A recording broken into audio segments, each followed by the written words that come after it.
So I'm going to ask you all a few questions whether the present cricket safety gear is good enough. So how popular is cricket? 105 countries of the ICC, and finally we're getting it in the Olympics after so many years. And most cricket head injuries are okay, not life-threatening, but some can be critical. The first cricket injury was 1751 when Frederick, Prince of Wales, killed by a strike with a cricket ball. It's 7.3% of all sporting injuries and the 8th most common cause of sports-related injuries. 170 people, speed defeats reaction. So there's no way you can react to the speed of the ball. 170 people have been killed in the past 152 years, according to the Australian registry. A dramatic decline in deaths since helmet has come into the picture. And 83 people have died during organized matches with various, almost every, including the bystander. So the incidence is the same, but the prevalence has increased because the game format has changed, increasing number of pitches played and decreased rest. Bowling, fielding, and wicket-keeping have different incidences. Acute injuries and chronic injuries, there's a different ratio, won't go into that detail. In terms of biomechanics, we are going to focus on the direct impact because we are looking at safety gear, which is mostly because of the direct impact.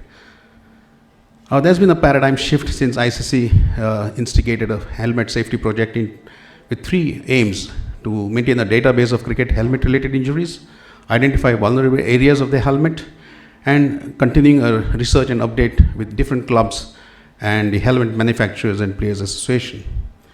Now cricket has changed. You can see the picture where the safety gear was very basic and from where now it has come to. So many things, the helmet, the neck guard, elbow guard, almost every part of the body is protected. But we're going to focus mainly on the helmet.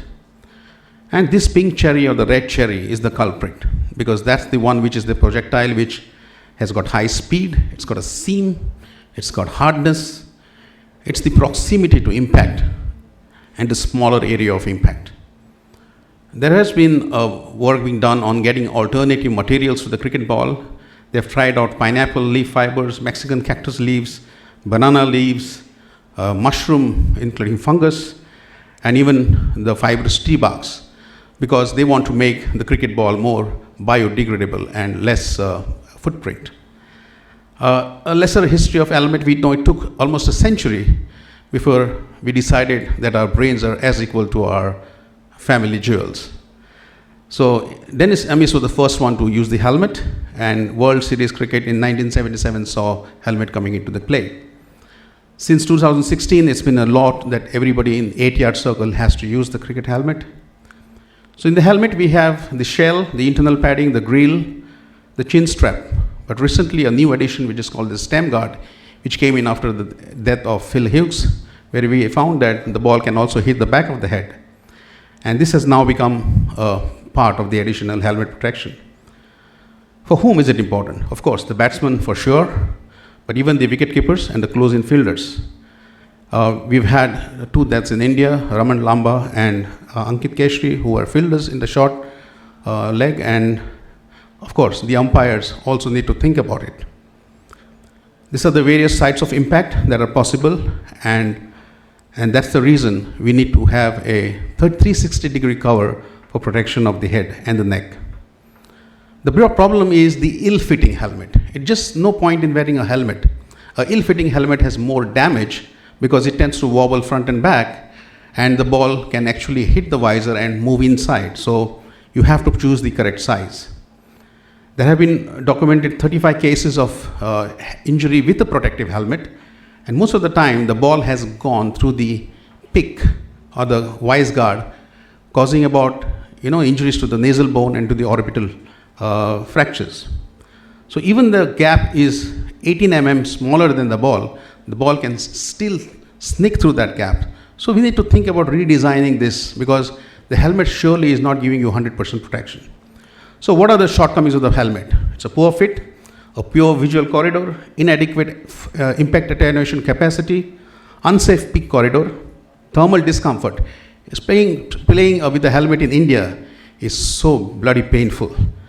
It's heavyweight and inferior testing methods. The helmet has been used by testing the anvil method, which is for the helmets used for the bikes. which is not the case for the cricket helmets. It's all about projectile. So the now new rules say that you have to test it using the pitching machine. Now we have come also with smart helmets, a device called as check light, which actually tells you the impact, does the concussion monitoring, gives you real-time data on patients' batsman's performance and stance, and come with newer materials like graphene, Kevlar, carbon fiber, titanium, making them stronger and lighter. Also, they have working on sustainable materials like bamboo and recycled plastic. All this is to improve the impact resistance, penetration resistance, and strap strength. So what are the new changes suggested? One is that using more stronger composite materials, that the face guard has to have a global coverage. The peak face guard gap should be adjustable only to the safety margins. You shouldn't be allowed to too much to open it out. A tougher material for the grill, and basically also use a visor for the peak grip. And a 30-point ventilation system. The new Masuri helmet has come with this. It makes it much more comfortable to wear in a warm, humid climate.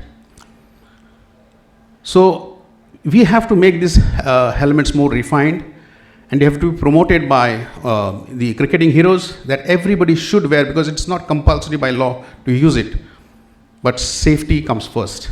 And you have to develop a multi-purpose helmet which can be used by almost every player on the field, and a lot of epidemiological research needs to go into the incidence of injuries. You also have to take care of the helmet, because the present helmet is made of ABS, so taking care of it, protecting it is extremely important. Next comes is the groin or center guard. We have to understand that this, I've been a cricket player all my life. I've never been comfortable using a proper, and you never feel safe till it fits you best. And it's absolutely clear that, it has to come in different sizes. So, and you want to know, this is the best way. It has to remain in its position where you fit it. If it keeps wobbling, it's going to be more dangerous. And mind you, the pain is excruciating. Coming to the hand injuries, most of the injuries are on the hand and less on the wrist.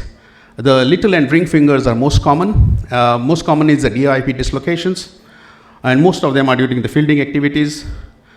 Very few require intervention. Coming to the batting gloves, here again, safety is important, ventilation is important, a grip is important, and control is important. And for that, you need to have a minimalist design. The more bigger you make it, the more stiffer you make it. It's a compromise between safety and mobility. So you have to have all these factors brought in when you're designing a proper glove. Now they have come with a smart fabric called as D3O, which actually is soft in nature, but on impact, it just hardens up. So this is probably one of these materials that needs to come in a glove, where without impairing the glove's ability to protect, it can be also flexible. They've started using kangaroo leather and petard leather, which is sweat-friendly and more softer. Improve the ventilation by more perforations, use of mesh materials in low-wear areas, and using a lot of double-sided wrist towels so that you can, all the sweat that comes out from your forearm doesn't drip inside. Coming to the cricket pads, we know that wearing cricket pads and running is a big task, but now the modern pads are much more lighter, because they have converted the PVC foam to EVA foam, and they're using boron carbide plates which are 2 mm in thickness, which gives it the strength to withstand the force. The pads are getting lighter and lighter, and almost are like now mobility devices, are sold as more mobile than safety. So they're just getting there, but still need to hit the soft spot. As far as cricket bails are concerned, are also a subject of injury. So what the law has suggested, that they should be having a tether so the bails don't fly up in the air and hit the wicketkeeper or the batsman who is in the vicinity. So there is a place for designing the bails. Best shoe wear. I think using new shoes in a game is the worst thing that you can do. Try to use shoes that you have used for some time, because they have taken the shape of your foot. Wear a minimalist shoes. Too much of cushion, too much of sole, really it gives you instability. It really doesn't protect you as much. Ankle and foot mobility are also important. So in my answer, there is no perfect shoe. Each person, depending on whether you're a bowler, whether you're a fielder or a batsman, you have to modify. Because the bowler really has 9 times the body weight that comes, so his shoe has to be different from a batsman's shoes. As far as clothing is concerned, anti-static performance, heat transport function, ultraviolet protection, moisture transport performance, antimicrobial performances are all those things that need to be included in the modern clothing. Fabrics equipped with sensor physiological monitoring are also coming into the picture. And now we come with something called as phase change materials, which give cooling effect during summer sports. So what is the perfect material? It's weather compatible, it should be individual compatible, specification compatible, safety standards compatible, less invasive, low weight, and strong. So in the final message, we have to take preemptive measures for safety. Legislation has to be tough and implemented. Risk mitigation strategies have to put into picture. Research on the field and the lab is important.